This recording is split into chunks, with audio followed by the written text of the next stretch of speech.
Okay, तो last class में हम लोगों ने conversion of concentrated road to metal oxide. Sir हाँ बोलिए। हाँ लास्ट क्लास में आपने बोला था कि 2 क्वेश्चन आप अच्छा ओके। एक 1 सेकेंड, उसको मेरे को ओपन करने नहीं हो रहा।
कौन सा क्वेश्चन था, किसी को याद है? क्वेश्चन नंबर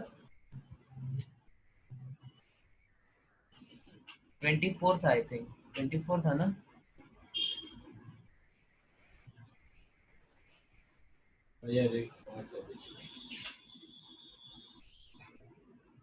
ये क्वेश्चन था ना। Hello,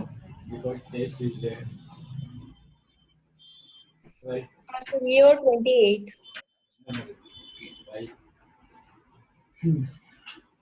24 relative decrease in vapour pressure. अच्छा हाँ, ये वाला क्वेश्चन हमने पूछा था एक्चुअली, हमारे कुछ सीनियर फ्रेंड्स हैं उधर कोटा में। तो ये क्वेश्चन का एक्चुअली ये क्वेश्चन गड़बड़ है, ठीक है। लेकिन हम बता देते हैं इस टाइप के क्वेश्चंस को आपको करना कैसे है, ठीक है। इस क्वेश्चन में पर्टिकुलरली कुछ प्रॉब्लम है, लेकिन इस टाइप के क्वेश्चन जब आपके पास आएंगे तो उसको कैसे करेंगे, ठीक है। तो हम लोग रॉल्ड्स लॉ से ऐसा कह सकते हैं। स्क्रीन पे दिख रहा है सबको हम जो लिख रहे हैं? सर हेलो, आपको ऑडियो की कर रहा है। ऑडियो क्लियर नहीं आ रहा है।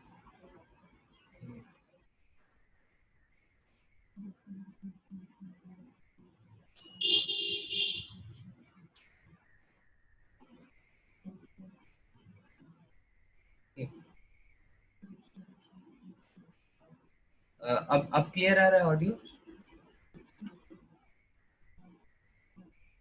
हेलो हेलो,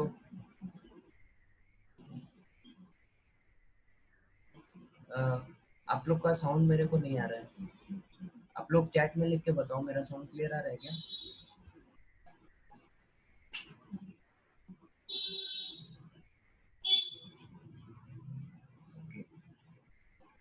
कुछ लोग रिप्लाई कर रहे हैं यस सर, कुछ लोग रिप्लाई कर रहे हैं no sir.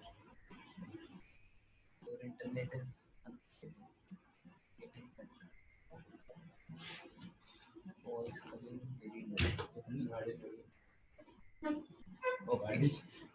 Very low. Okay चलो हम लोग ये क्वेश्चन देखते हैं।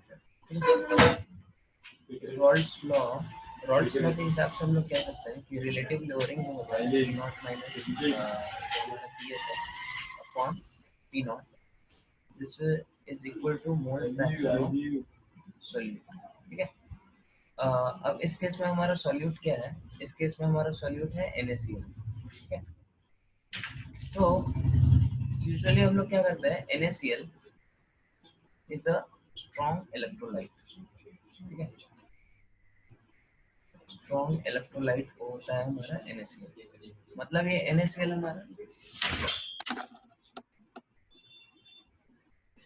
हमारा जो है ये Na प्लस और Cl माइनस में क्या होता है 100% टूट जाता है, ठीक है। तो इसका अल्फा क्या होता है इस केस में 1 होता है, ठीक है। लेकिन चूंकि इस क्वेश्चन में दिया हुआ है ऐसा कि इसकी रिलेटिव लोअरिंग कितनी है 0.6 है, ठीक है। और तो ये थोड़ा सा आपको ऐसा हिंट मिलना चाहिए कि 2 मोल्स जब इसने दिया है, ठीक है, अगर ये पूरा का पूरा टूट जाता तो यहाँ पे आपके पास क्या बनता, एक्स ऑफ सॉल्यूट जो यहाँ पे आता है आपके पास, that will be 2 into 2 upon 2 into 2 plus 3, ठीक है। Hello, everyone is able to understand this? कर सकते हैं, आपका वॉइस बहुत कट हो रहा है। क्या कर सकते हैं, इधर कनेक्टिविटी का कुछ प्रॉब्लम है।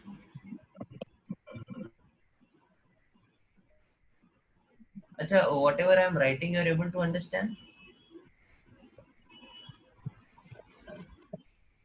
सो व्हाट यू कैन डू, अगर किसी पर्टिकुलर चीज में आपको डाउट होता है तो you just type it in the chat box, ठीक है, and then I try to address that like this.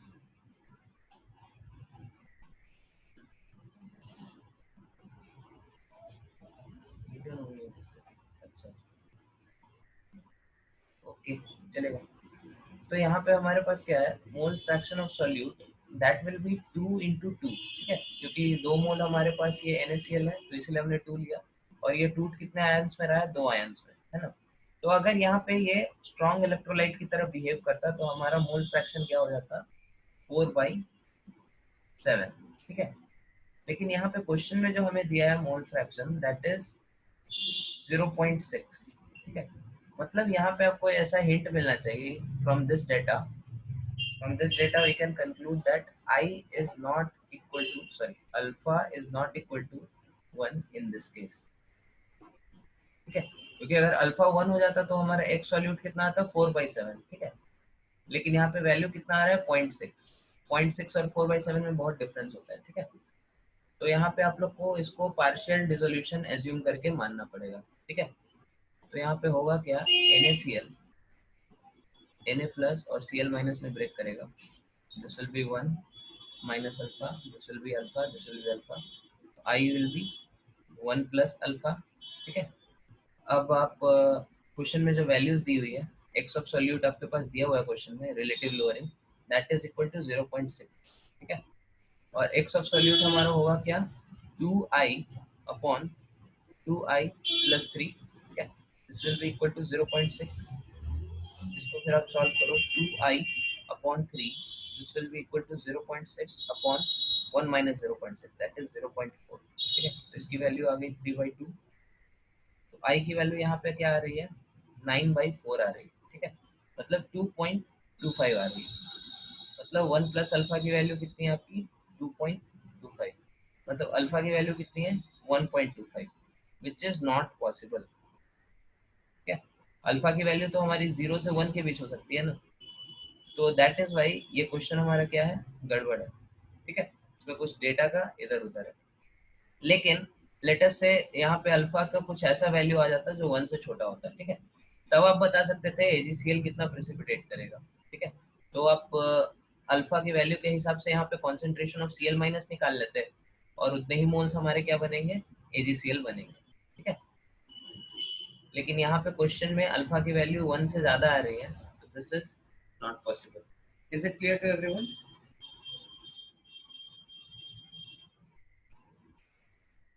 You can type in the chat box yes or no.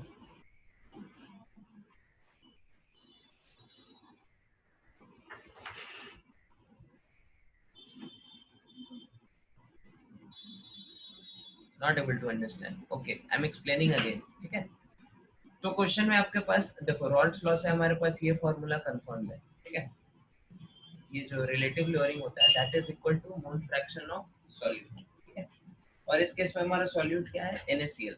तो यूजुअली NaCl जब तक क्वेश्चन में specify नहीं हो हम लोग ये मानेंगे कि ये क्या है, स्ट्रॉन्ग इलेक्ट्रोलाइट है और ये 100% क्या कर रहा है, टूट रहा है, ठीक है, अल्फा इसके लिए 1 हो, बट अल्फा इक्वल टू 1 रखने पे यहाँ पे मोल फ्रैक्शन ऑफ सॉल्यूट 4/7 आ रहा है, ठीक है, which is not the value that is given in the question, ठीक है।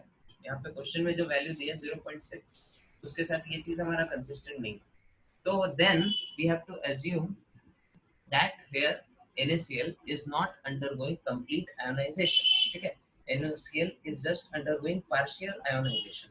तो पार्शियल आयनाइजेशन अगर ये कर रहा है तो अल्फा के टर्म्स में इसकी वैल्यू निकाले 1 माइनस अल्फा अल्फा अल्फा, जिस तरह हम लोग किसी भी वीक इलेक्ट्रोलाइट का करते हैं, ठीक है। फिर इसके लिए हम लोग वांट ऑफ फैक्टर निकालेंगे, I will be 1 minus alpha plus alpha that is 1 plus alpha, ठीक है। और उसको फिर हम लोग इस इक्वेशन में पुट करेंगे एक्स ऑफ सॉल्यूट में, ठीक है। तो एक्स ऑफ सॉल्यूट मतलब मोल fraction of solute, mole fraction of solute मतलब 2i अपॉन 2i प्लस 3 हमारे हो गए मोल्स ऑफ वाटर जो क्वेश्चन में दिया हुआ है, 2i हमारे हो गया मोल्स जो NaCl से आ रहे हैं, ठीक है। इन सबको सॉल्व करके आई की वैल्यू आ गई 2.25, जो कि इम्पॉसिबल है क्योंकि इसके हिसाब से अल्फा हमारा 1 से ज्यादा आ रहा है जो कि हो नहीं सकता, तो इसलिए ये क्वेश्चन का डेटा गलत है। लेकिन अगर यहाँ पे अल्फा की वैल्यू कुछ ऐसी आ जाती जो 0 से 1 के बीच होती, तो फिर AgNO3 का हम कंसंट्रेशन निकाल पाते हैं। क्यों? क्योंकि AgNO3 का जो कंसंट्रेशन होगा वो कहाँ से आएगा, AgNO3 AgCl जितने भी बनेंगे, ठीक है, वो Cl माइनस इसके इसमें लिमिटिंग रिएजेंट हो जाएगा, तो Cl माइनस हमारे पास अल्फा मोल्स है, तो अल्फा मोल्स ही हमारे क्या होंगे, AgCl बनेंगे, ठीक है। लेकिन यहाँ पे अल्फा की वैल्यू 1 से ज्यादा आ रही है, तो इसीलिए ये क्वेश्चन गलत है, ठीक है। समझ में आया आपको Vaishnavi? Hello, is it clear to everyone?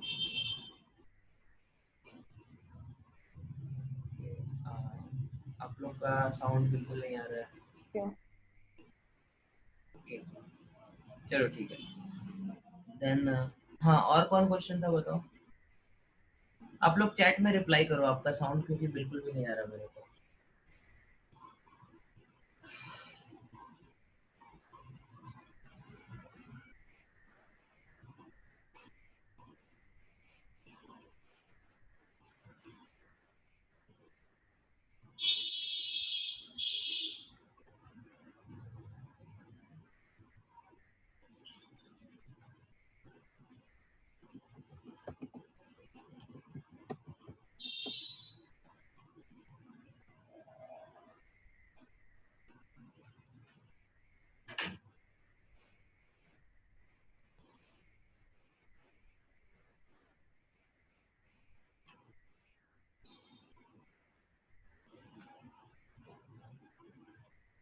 Okay, question number 28 इसको हम क्लियर कर रहे हैं।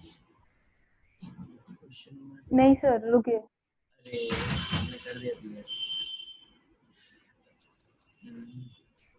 क्या करें? अच्छा, अंडू होता है क्या?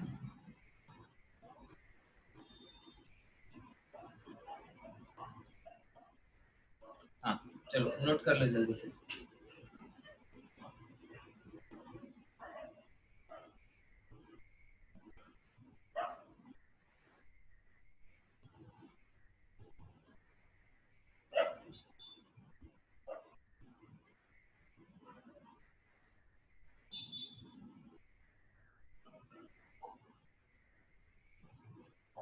सर हो गया।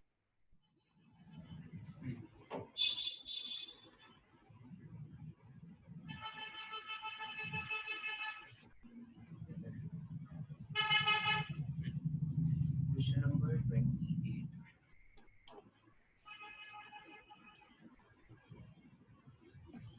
क्वेश्चन नंबर 28 का आंसर गलत है, ठीक है। लास्ट क्लास में हमारा जो आंसर आया था वो करेक्ट आया था, ठीक है। इसका आंसर गलत है। इसका आंसर 7.5 के आसपास कुछ आता है, ठीक है। इसको फिर से सॉल्व करें या फिर लास्ट क्लास का क्लियर हो गया था?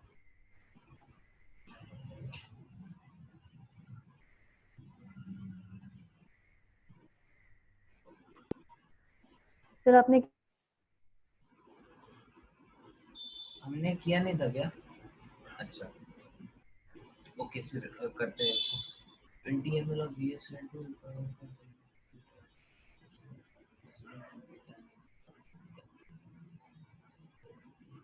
ml हमारे पास क्या है, BSL, और इसके साथ हमारे पास जो है 10 ml और 0.4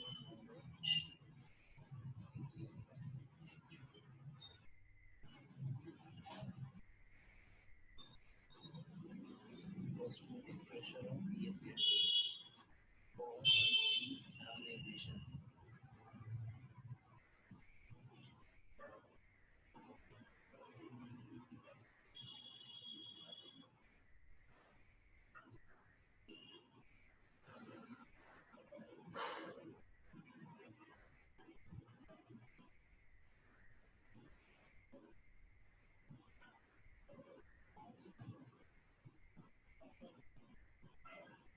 इसका रिएक्शन BaCl2 plus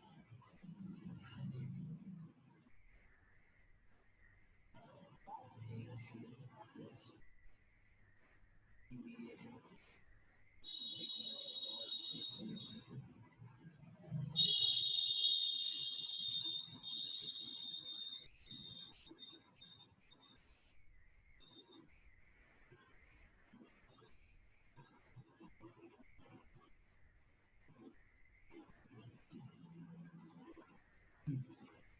BaCl2 अपने पास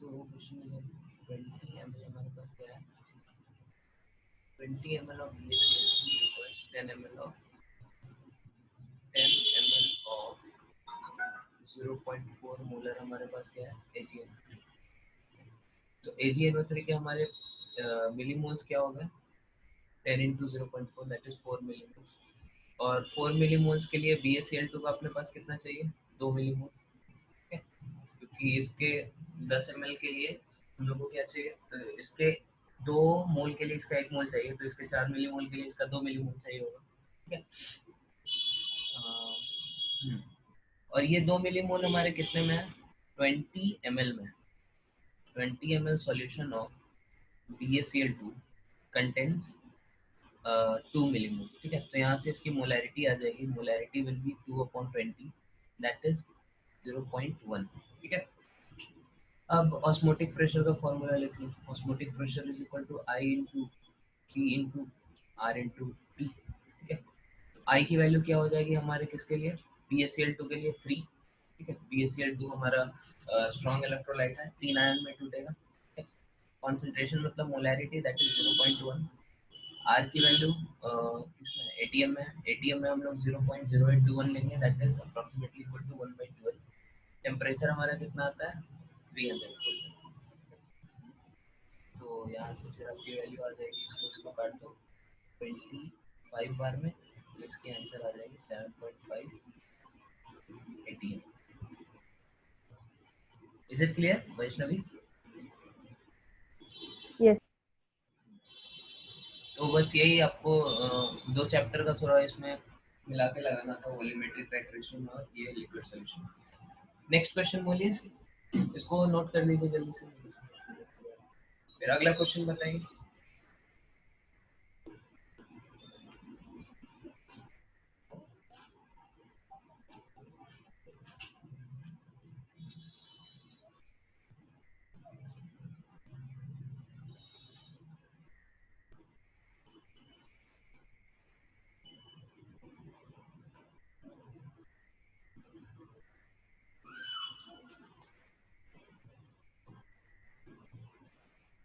आपको अगर साउंड नहीं आ रहा है तो आप चैट में बता सकते हैं नेक्स्ट क्वेश्चन सर हाँ बोलिए कौन क्वेश्चन टाइप करके बताइए मेरे को साउंड नहीं आ रहा है आपको बिल्कुल भी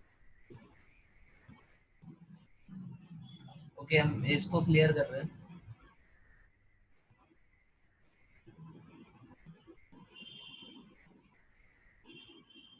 क्वेश्चन नंबर 36 क्वेश्चन नंबर 42 ठीक है हम लोग देखते हैं इसको इधर खुला ही रहा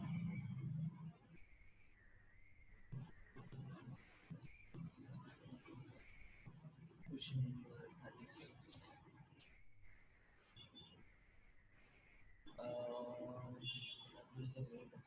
क्वेश्चन नंबर 36 देख लिया था हम लोगों ने लास्ट क्लास में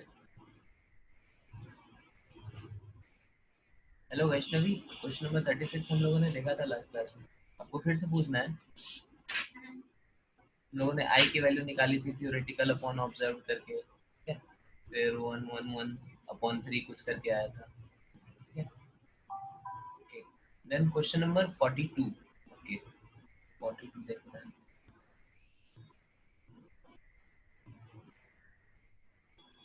question number 42 42 liquid mixture having composition distillation constant pressure.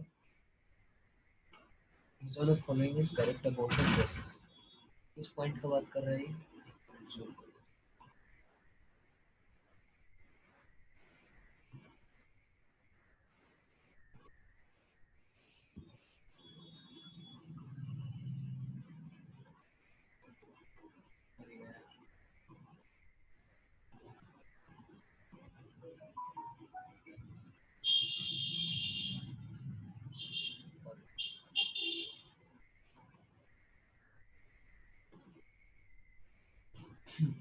42 number में क्या है, मिक्सर के पास हम अच्छा पॉइंट जेड मतलब ये वाला पॉइंट, ठीक है।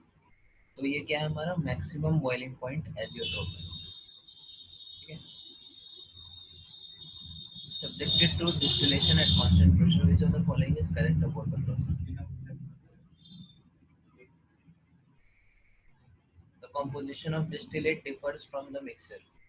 देखो यहाँ पे तो हम लोग इसको डिस्टिलेशन से सेपरेट नहीं कर सकते, ठीक है, क्योंकि एजियोट्रोप जो होता है this can't be separated by fractional distillation, ठीक है। तो पहला स्टेटमेंट आपका क्या हो गया, इनकरेक्ट हो गया। Boiling point goes on changing, नहीं, पॉइंट जेड पे क्या होता है, इसका बॉइलिंग पॉइंट दोनों कंपोनेंट का फिक्स हो जाता है, ठीक है। मतलब दोनों कंपोनेंट, जैसे हमारे पास जो मिक्सर है, मिक्सर के अंदर हमारे दो कंपोनेंट हैं ए और बी, ठीक है। तो इस टेम्परेचर पे क्या होता है, दोनों का बॉइलिंग पॉइंट सेम हो जाता है। ये एजियोट्रोप वाला जो पॉइंट आता है वहाँ पे ए और बी दोनों साथ में बॉइल करते हैं, ठीक है। तो boiling keeps on changing, this is also incorrect. The mixture has highest vapour pressure then for any other composition, ये तो सरासर गलत है, ठीक है, क्योंकि यहाँ पे क्या है, बॉइलिंग पॉइंट सबसे ज्यादा है, ओ बॉइलिंग पॉइंट सबसे ज्यादा है, मतलब यहाँ पे वेपर प्रेशर क्या होगा, वेपर प्रेशर इज मिनिमम, क्योंकि वेपर प्रेशर और बॉइलिंग पॉइंट में इनवर्स रिलेशन होता है। बॉइलिंग पॉइंट जितना ज्यादा हो, वेपर प्रेशर क्या होगा, उतना कम हो, ठीक है। तो हाईएस्ट वेपर प्रेशर नहीं होगा इस पॉइंट पे, जेड पॉइंट पे मिनिमम वेपर प्रेशर होगा, तो ये स्टेटमेंट भी गलत हो गया। And the composition of an azeotrope alters on changing the external pressure, external pressure change करने पे हमारे एजियोट्रॉप का कंपोजिशन चेंज करेगा। हाँ, रिपीट द थर्ड पॉइंट। हाँ, थर्ड पॉइंट हमने ये बोला, बॉइलिंग पॉइंट और वेपर प्रेशर में इनवर्स रिलेशन होता है, ठीक है। आप इसको ऐसे समझ सकते हैं, जैसे लेटेस्ट से किसी का अगर बॉइलिंग पॉइंट कम है, ठीक है, बॉइलिंग पॉइंट कम है मतलब कम टेम्परेचर पे क्या कर रहा है, ज्यादा ज्यादा वेपर प्रोड्यूस कर रहा है, ठीक है। और जितने ज्यादा वेपर्स प्रोड्यूस करेगा उतना ज्यादा इसका वेपर प्रेशर क्या होगा, बढ़ेगा, ठीक है। पी नॉट उसका उतना ज्यादा होगा। बॉइलिंग पॉइंट जितना कम है, वेपर प्रेशर उतना ज्यादा है। हम ये चीज एक्सप्लेन किए थे रॉल्स लॉ में, जब हम लोग डेविएशन फ्रॉम रॉल्स लॉ पढ़ रहे थे, तो ऐसे कर्व आया था, तो हमने बताया था इस पॉइंट पे वेपर प्रेशर मैक्सिमम है, लेकिन इसका जब हम लोग बॉइलिंग पॉइंट का रिलेटिवली कर्व ड्रॉ करते हैं तो वहाँ पे सेम पॉइंट पे क्या आता है, हमारा मिनिमा आता है, ठीक है। मतलब वेपर प्रेशर जितना ज्यादा हो, बॉइलिंग पॉइंट क्या होगा, उतना कम होगा, ठीक है। इसीलिए जो हमारा पॉजिटिव डेविएशन शो करता है वो उसको हम लोग बोलते हैं मिनिमम बॉइलिंग पॉइंट है, और जो निगेटिव डेविएशन शो करता है उसको मैक्सिमम बॉइलिंग पॉइंट है। So this was your point C, which is wrong. Point D is composition of azeotrope changes on alters on changing the external pressure. हाँ, ये change होता है, ठीक है। एजियोट्रॉप का जो आपका कॉम्पोजिशन है वो डिपेंडिंग ऑन एक्सटर्नल प्रेशर आप उसको चेंज कर सकते हैं, ठीक है। जैसे यहाँ पे किसी पर्टिकुलर प्रेशर पे आपका एजियोट्रॉप यहाँ पे आया है, ठीक है, अगर किसी और प्रेशर पे आप करें तो उसका कॉम्पोजिशन कुछ अलग होगा। ये वाला जो पॉइंट है लेटेस्ट है, ये वाला जो पॉइंट होगा, आप करस्पॉन्डिंगली लेटेस्ट से ये आपका क्या है, ये आपने टी एक्स कर्व है ना, इसका आप corresponding P x curve draw कर सकते हैं, ठीक है। तो जिधर यहाँ पे टी में जिधर मैक्सिमा आया है वहां पे उधर क्या आएगा, मिनिमा आएगा, गड़बड़ बना दिया, ठीक है। तो जहाँ पे यहाँ पे टी भी मैक्सिमम है वहां पे वो क्या होगा, बॉइलिंग वेपर प्रेशर हमारा क्या होगा, मिनिमम। और वेपर प्रेशर जैसे जैसे आप चेंज करते जाएंगे तो हमारा कॉम्पोजिशन क्या होगा, अलग अलग होगा, ठीक है। Is it clear Bhavya? आपका साउंड नहीं आ रहा है, आप you can just type in the chat.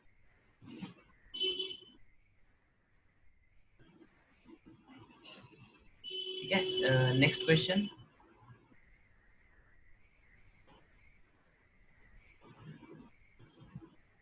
Forty five. Okay,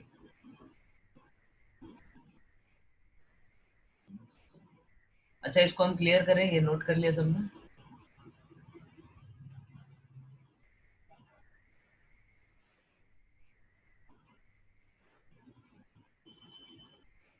okay, हम इसको क्लियर कर रहे हैं, ठीक है।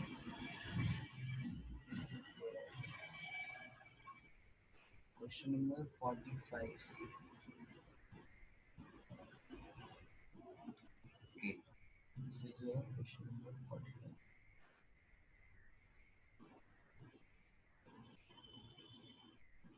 45. The following graph represents the variation of boiling point with the composition of liquid and vapors of various liquid phases. अच्छा, the graph is plotted at constant pressure. Which of the following is incorrect? अच्छा, incorrect पूछ रहा है। X and Y stands for mole fraction in liquid and vapor phase. तो यहाँ पे आपके पास क्या है? मिक्सचर है बेंजीन का और किसका? टोलुइन का। ठीक है, तो मिक्सचर में ये वाला जो हमारा पॉइंट है, ये वाला, वो किसको रिप्रेजेंट करता है? प्योर बेंजीन को। ठीक है, यहाँ पे आपके पास टोल्यूइन नहीं है। और ये वाला जो पॉइंट है, ये वाला पॉइंट है, दिस इज प्योर टोल्यूइन। ठीक है, यहाँ पे हमारे पास क्या है? टोल्यूइन नहीं है। और यहाँ पे हमारे पास क्या है? बेंजीन नहीं। ठीक है, जैसे यहाँ पे मोल फ्रैक्शन टोल्यूइन का है। तो आप ग्राफ से देख सकते हैं कि बॉइलिंग पॉइंट ऑफ बेंजीन जो है वो नीचे है। ठीक है, और बॉइलिंग पॉइंट ऑफ टोल्यूइन क्या है? ऊपर है। ठीक है, तो यहाँ से आप ये कंक्लूड कर सकते हैं कि boiling point of toluene is greater than boiling point of benzene. ठीक है, यहाँ से आप लोग ये कंक्लूड कर सकते हैं कि P not of toluene is less than P not of benzene. ठीक है, यहाँ से आप लोग ये कंक्लूड कर सकते हैं कि benzene is more volatile than toluene।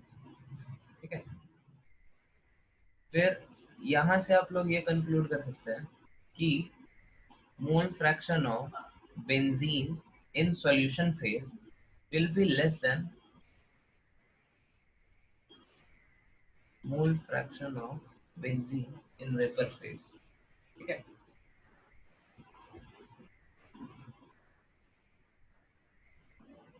and because toluene is more benzene is more volatile, इसलिए वेपर फेज में क्या होगा? उसका मोल फ्रैक्शन ज्यादा होगा। Similarly, mole fraction of toluene in liquid phase will be greater than mole fraction of toluene in vapor phase।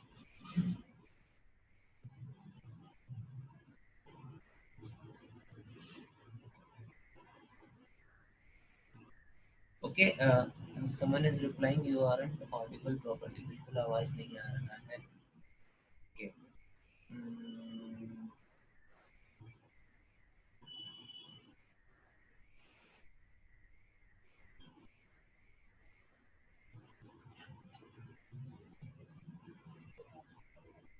okay, I'll post the recording। ठीक है,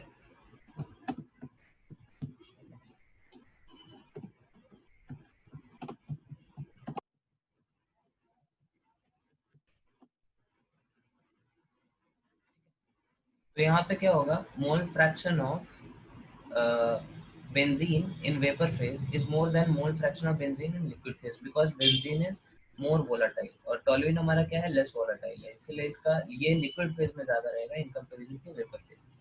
now from this data you can, आप इसकी values check कर सकते हैं। ठीक है, जैसे ऑप्शन ए का मतलब क्या है? Option A means x of benzene is equal to 0.5। ठीक है, एंड y ऑफ टोल्यूइन आपके पास दिया है, y ऑफ टोल्यूइन इज 0.2। इसका क्या मतलब है? y ऑफ बेंजीन इज 0.8 और y ऑफ बेंजीन अगर 0.8 है तो y ऑफ बेंजीन हमारा क्या होना चाहिए, ज्यादा होना चाहिए x ऑफ बेंजीन से, तो this is a correct option. ठीक है, now coming to option B. Option B में आपके पास है x of toluene is 0.3 and y of benzene is 0.6। y of benzene is 0.6, इसका मतलब क्या है, x of benzene sorry y of toluene is equal to 0.4। y of toluene हमारा क्या होना चाहिए, कम होना चाहिए in comparison to x of toluene, तो ये आंसर हमारा क्या होगा, दिस इज द रॉन्ग होगा। ठीक है, फिर भी just for confirmation we are checking other options also. c x of benzene is 0.2, x of benzene is 0.3। ठीक है, and y of toluene is 0.4, तो इसे पता चलता है वो y ऑफ बेंजीन इज 0.6 और बेंजीन के केस में y x से बड़ा होना चाहिए, तो this is the correct. Now next option that is option D. Option D में हमारा क्या है, x of benzene is equal to 0.7। ठीक है, इसका इससे हम लोग को पता चलता है y of sorry x of toluene is equal to 0.3। ठीक है, और y ऑफ टोलुइन क्वेश्चन में दिया है इज लेस देन 0.3, तो मतलब x of toluene is greater than y of toluene, which is consistent with the fourth option, तो ये हमारा क्या है, करेक्ट स्टेटमेंट है। ठीक है, इज इट क्लियर?